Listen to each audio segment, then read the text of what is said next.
Assalamualaikum warahmatullahi wabarakatuh. Selamat sore, salam sejahtera untuk semuanya. Terima kasih para panelis di sini, teman-teman mahasiswa semua yang memilih hadir, memilih bersama-sama memikirkan untuk Indonesia ke depan, karena masa depan adalah milik dari teman-teman semua di sini. Anda punya lebih banyak besok daripada kemarin, karena itu pemilik besok itu harus ikut menentukan dan memikirkan sama-sama. Kami hadir di sini untuk berdiskusi, berpikir bersama dengan teman-teman semua. Dan kami datang sebagai rasa hormat, karena teman-teman memilih untuk tidak menjadi penonton yang tak peduli, tapi menjadi bagian yang berpartisipasi untuk memikirkan pergerakan kita ke depan. Terima kasih. Yang kedua, izinkan saya sampaikan terima kasih pada teman-teman KIB yang telah menyelenggarakan acara ini di berbagai tempat. Teman-teman sekalian, kami berdua saat ini mendapatkan amanat untuk mengikuti proses pemilihan presiden. Amanat ini adalah amanat yang besar, tapi insya Allah tidak berat. Seperti tadi, capek atau tidak, berat ringan itu soal perasaan. Apabila ini kita jalani dengan sebuah ikhtiar serius, maka yang terasa besar itu tidak jadi berat.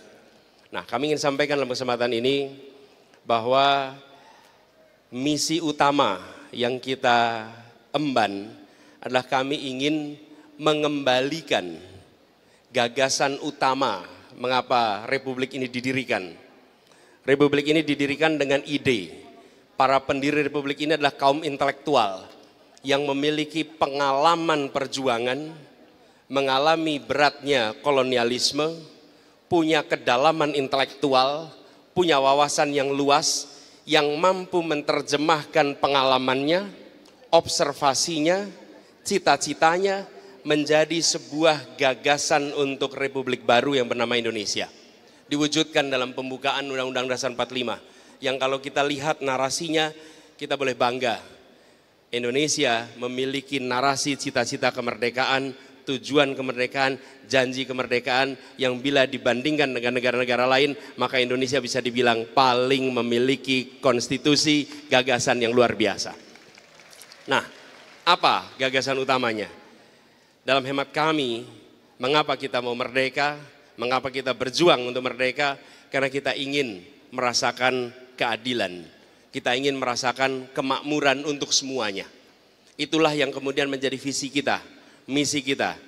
Indonesia adil makmur untuk semua.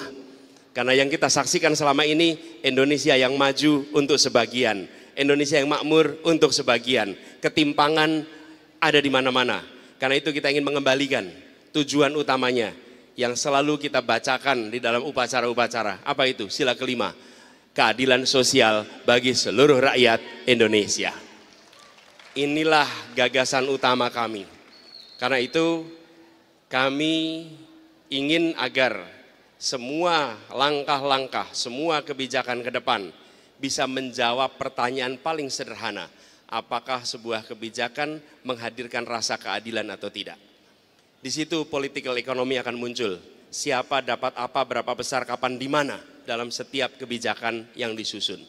Itulah sebabnya kita ingin memperjuangkan itu. Termasuk ketika kita bicara tentang aspek-aspek. Ada pendidikan, ada kesehatan, ada pembangunan infrastruktur, ada bicara tentang lapangan pekerjaan. Maka satu pertanyaan itu bisa digunakan untuk berbagai aspek. Dan ketika ini dipakai, kami yakin bahwa arah dari Republik ini kembali kepada arah untuk menghadirkan kesetaraan, menghadirkan kesamaan kesempatan, dan harapannya bisa memangkas yang disebut sebagai ketimpangan yang hari ini ada. Ketimpangan apa? Jawa luar Jawa, desa dengan kota, ketimpangan antara mereka yang terdidik, tak terdidik, yang dapat pekerjaan dan yang tidak dapat pekerjaan. Ketimpangan-ketimpangan ini sudah berjalan panjang. Bila tidak ada langkah korektif, maka kita akan menyaksikan Indonesia yang makin berjarak antar satu unsur dengan unsur lainnya. Jadi, Bapak Ibu sekalian yang saya hormati, ketika kita membicarakan tentang Indonesia sebagai satu kesatuan, maka persatuan yang bisa kita hadirkan harus didasarkan oleh rasa keadilan. Persatuan bisa hadir dengan rasa takut, kita pernah memiliki stabilitas. Stabilitas itu hadir kenapa? Karena ada pemegang senjata yang mengawasi semua dan meminta semuanya untuk stabil. Tapi itu stabilitas semu. Stabilitas yang otentik adalah stabilitas yang ditopang karena semua merasakan keadilan di dalam masyarakatnya. Ini stabilitas yang sesungguhnya, ini persatuan yang sesungguhnya. Dan itulah sebabnya mengapa kita mendorong ke arah sana, karena kita berharap dengan adanya rasa keadilan, maka kita memiliki ketenangan, keteduhan, persatuan. Kita lihat aja di dunia pendidikan.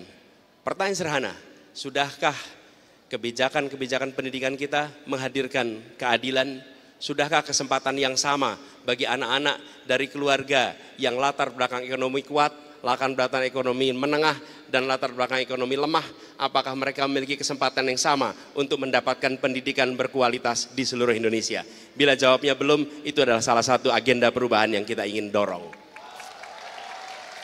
Jadi, pertanyaan sederhana itulah yang kemudian akan menjadi pegangan.